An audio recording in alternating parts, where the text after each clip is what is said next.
Hi. Currently on holiday on the Amalfi Coast. It's actually the last day of our holiday here, and it's the first time we've been back to this area since Nikki, my wife, then girlfriend, and I were interrailing around Italy in the summer of 1988, so 36 years ago. And that year we part of our travels, we tried to find my grandfather Arthur Stay's grave. We thought he was laid to rest in Salerno War Cemetery. So after, I think I can't remember now, it was either the day before or the day after we'd been to visited Pompeii, I think we ended up hitchhiking to Salerno Cemetery and spent a couple of hours wandering around the cemetery. But unfortunately we didn't ever find his grave, which we subsequently found out. Well, we satisfied ourselves he wasn't there, and then we subsequently discovered when we got home that he wasn't actually in Salerno War Cemetery, he was in Minturno War Cemetery. So anyway, it's been 36 years. In the last 6 months or so I've done a bit of research and found out exactly where he is, and tried to find out what happened to him in the last months of his life. So he was part of the Allied army that landed in Salerno on the 9th of September 1943. He was in 272 Field Company of the Royal Engineers, and so he landed in the first wave at Salerno, and it was quite a struggle to advance up Italy.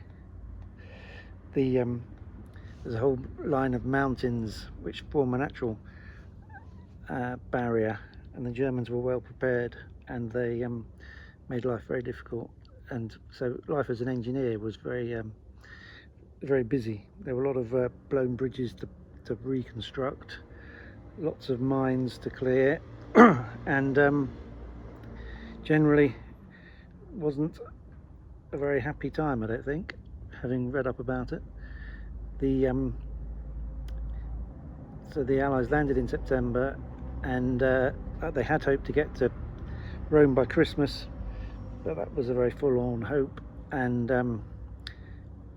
by February time they were still a long way south of Rome, and they still hadn't passed the Gustav Line, the German defensive line, which included Monte Cassino. So anyway, today the plan is to try and retrace the final steps and finally get to see Arthur Stay's final resting place. So we'll see how we get on.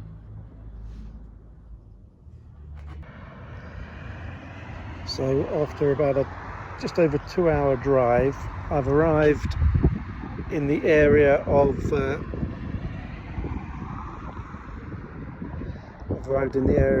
Lauro and San Castresi, which is just south of the area that the Germans formed up the Gustav Line. You can see the sign Lauro San Castresi, and in the background you can see the ridge of large hills which formed the German defensive line, and from the sign you can see Cassino, so we're not far south of Monte Cassino.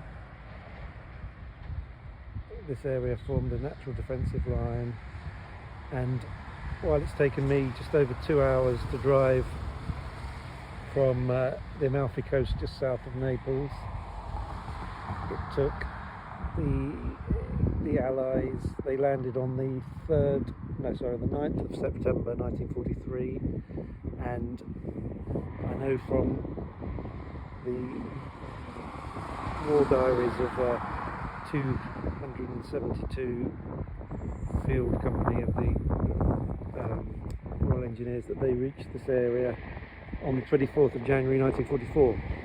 So despite the bold hope that they would reach Rome by Christmas 1943, they were well short, probably about 160 kilometres south of Rome by the end of January. So now move on and see what else we can discover. Right, I'm now just outside of the town of Lauro, which is where 272 company was based at the end of January, beginning of February 1944. The engineers were in the area because the Allies were planning a forthcoming offensive against the Gustav Line, which is the other side of the Garigliano River. And on the other side of the river there were steep hills which you can see in the distance. So the river is about a mile ahead, and then there's the hills. So the engineers had to prepare the roads, prepare bridges, prepare everything so that they prepared mule tracks up through the hills, so that the arms, equipment, men could be got forward to eventually take the heights of the hills and Monte Cassino, which lies a little bit further to the north. And one of the main jobs in the area was preparing what I think was this road, Sun Track, to take all of the equipment. So this was a little tiny track, and with the help of Italian volunteers, call them volunteers, they prepared this Sun Track, which goes from the village of Lauro up to the river, and they used tons and tons of ground stone to prepare this road. And again, I'll show you on the map where that is. So Sun Track runs from Lauro. This is Sun Track running up to the river, and then the next job, once this road had been prepared for the engineers, was to prepare temporary bridges. There's about 3 temporary bridges across the river.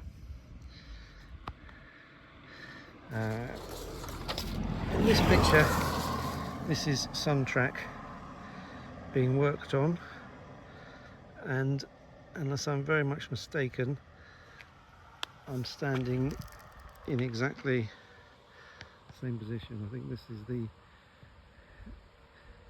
is the small bridge that was regarded as being unsafe. So I think this is the bridge in this photo, and there's a chance, I think, that this post here looks remarkably similar to that post there. Hard to believe it is, but it could well be the same post. So this road and this bridge was worked on by my grandfather's company of Royal Engineers over the course of 2 or 3 days in January. It's hard to believe that in this sweltering heat my phone keeps turning itself off because it's too hot.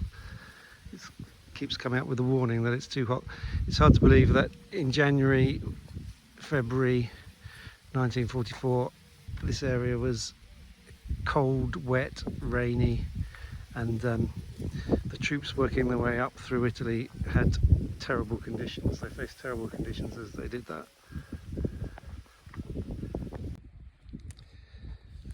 So here we have another map of the area, contemporary map of the area. Sun Track, which we were just on, is here. We've come all the way along Sun Track, and we are now here, just on the corner here, and Pateley Bridge, which was built by 272 Field Company of the Royal Engineers, would have been across the river here. Because of the growth of trees, you can't actually see the river, but that is the valley floor. The river is in there somewhere. So the bridge, this road would have carried on across the road and gone into the bridge going across the river to the other side. Hopefully we can see that from the other side in a little while. There's a contemporary photo here.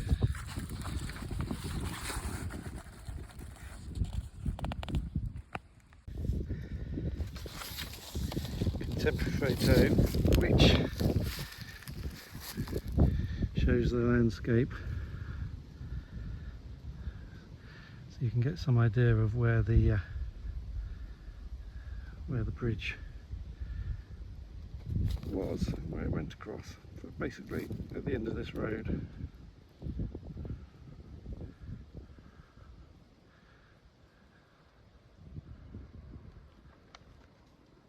I'm just driving along parallel to the river at the moment. We're just about to go across it at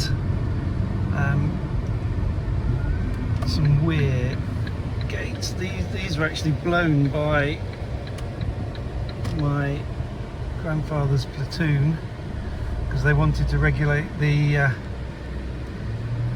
height of the river, so that the river didn't cause any problems to the temporary bridges.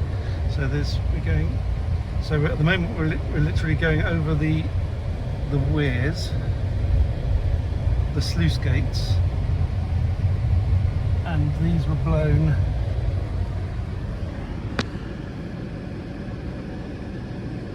in very early February, just before they put the finishing touches to the temporary bridges. So this is the river Garigliano.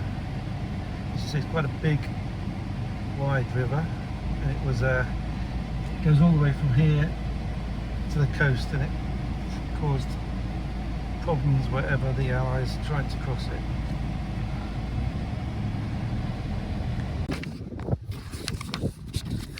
So here's an extract of the unit war diaries. So as you can see, this is the 7th of February 1944, and the engineers basically preparing the area for the troops to come over and continue the attack, scaling the hills behind.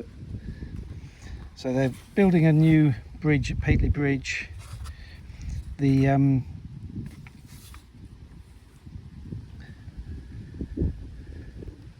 dam, which is just beyond the corner of the river down there, has been blown, so the height of the river has been sort of regulated. There's no risk of the dam being blown at a later date and causing damage to the bridges. So as you can see, 272 Field Company are working on Pateley Bridge and widening the road on the north side of the bridge. They called the road King Street. So work on King Street by 2 platoon, widening the road to 16 feet in all places, with verges being swept with a mine detector in case of deeply buried mines. The dam gate, the last of the dam gates, was blown and debris cleared to allow as much water as possible to pass through. Work on Fleet Street mule track being carried on. So in the hills behind, they were building tracks so that mules could carry ammunition to big ammunition dumps up in the hills. By 1 o'clock on the 8th of February, King Street is complete to class 30 and suitable for tanks. 6 o'clock, maintenance party on King Street to guide Sherman tanks forward. And then, unfortunately, the 9th of February is a fateful day in which the 2 platoon carries on levelling Pateley Bridge and putting in extra trestle at the west end to cope with any rise in the river, making approaches to CL9 by draining and stoning, one NCO killed by an S-mine on the side of the road. So that's grandfather Arthur Stay.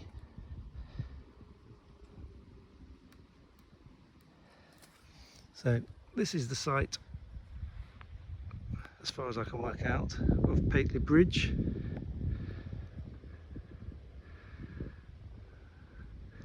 Would have come across here, so they'd have spent 2 or 3 days working on the bridge. Here is a photo of the bridge when it's completed. So that's what it would have looked like.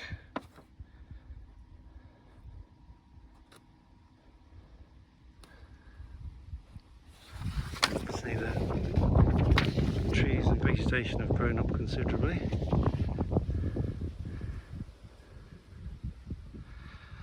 I don't think any of this is any remnant of the bridge. This is all far too modern. But there's no sign of it anywhere really.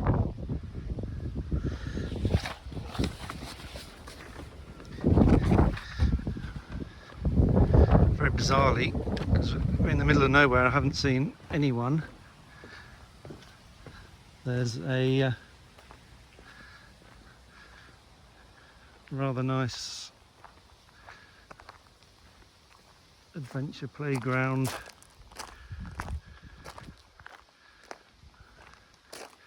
here. I don't think it's called the Arthur Stay Memorial Playground. It would be nice.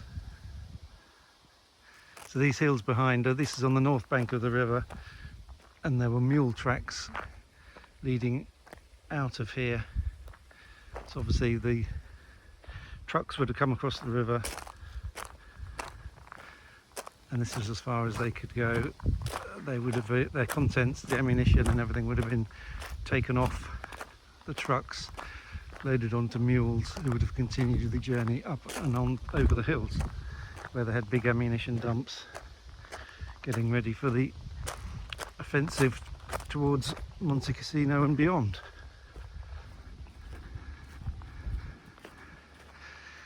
So it's all very nice. I don't know who uses this.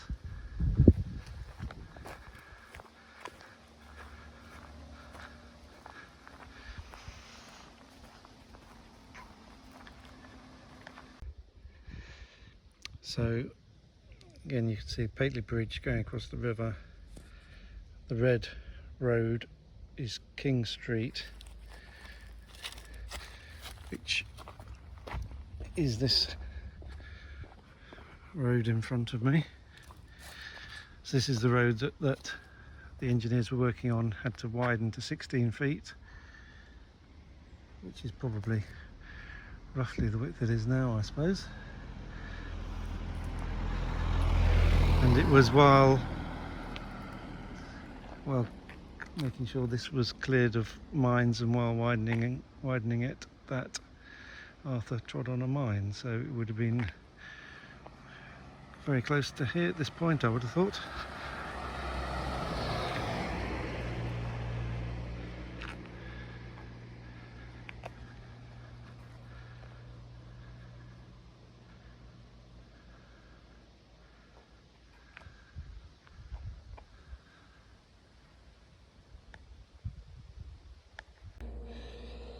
You can also see in the map the dotted lines are the mule tracks, so Fleet Street and Low Street, which go up to the big ammunition dumps, which are the yellow. So that was the purpose of it all, was to get everything over the river up and up the hills, which was an unenviable task.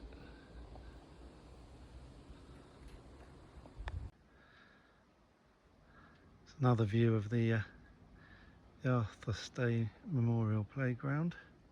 Actually called a playground, it's more of an assault course. It's very quite a good big assault course.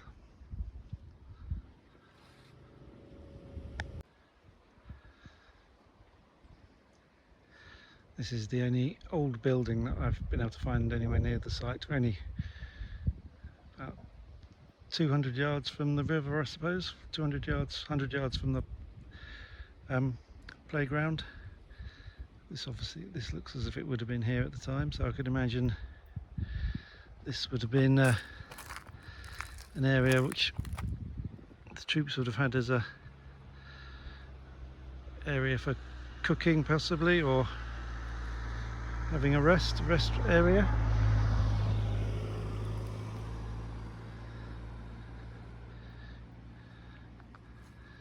So this is on the north side of the river, looking south, northeast, I suppose, looking southwest.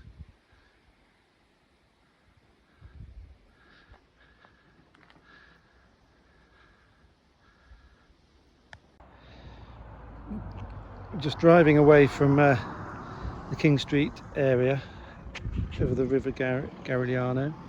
Come about 2 or 3 miles so far, probably. Still south of the ridge of mountains, hills. But I've just crossed over this this bridge, which I thought was very interesting, because unless I'm very much mistaken, that's a British Army Bailey Bridge, which presumably has been there since it was put there in 1944, I would imagine. So anyway, I just thought I'd stop and have a look at that.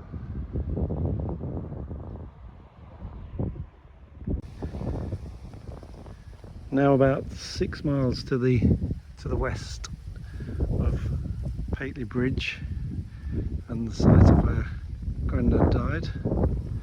So the hills in the distance are the line of the German defensive line, the Gustav Line.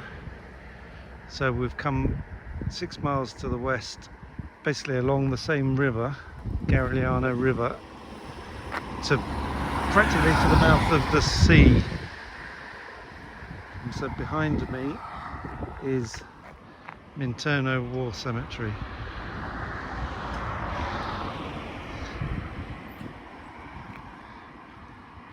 Which is a beautiful spot.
So, unlike 36 years ago, done my research properly this time, and pretty sure I know exactly where to go. Very beautiful, beautiful cemetery, like all of these cemeteries. Immaculately kept.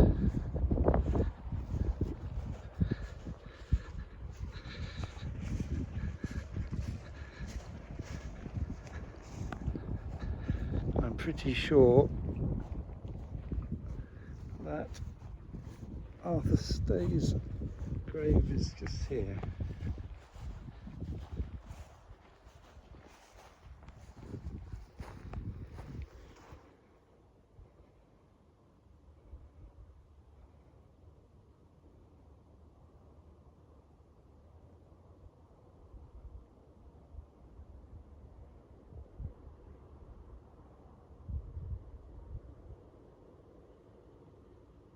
So, Arthur Stay, Corporal, Royal Engineers, died 9th of February 1944, aged 27. Called to higher service for the King of Kings.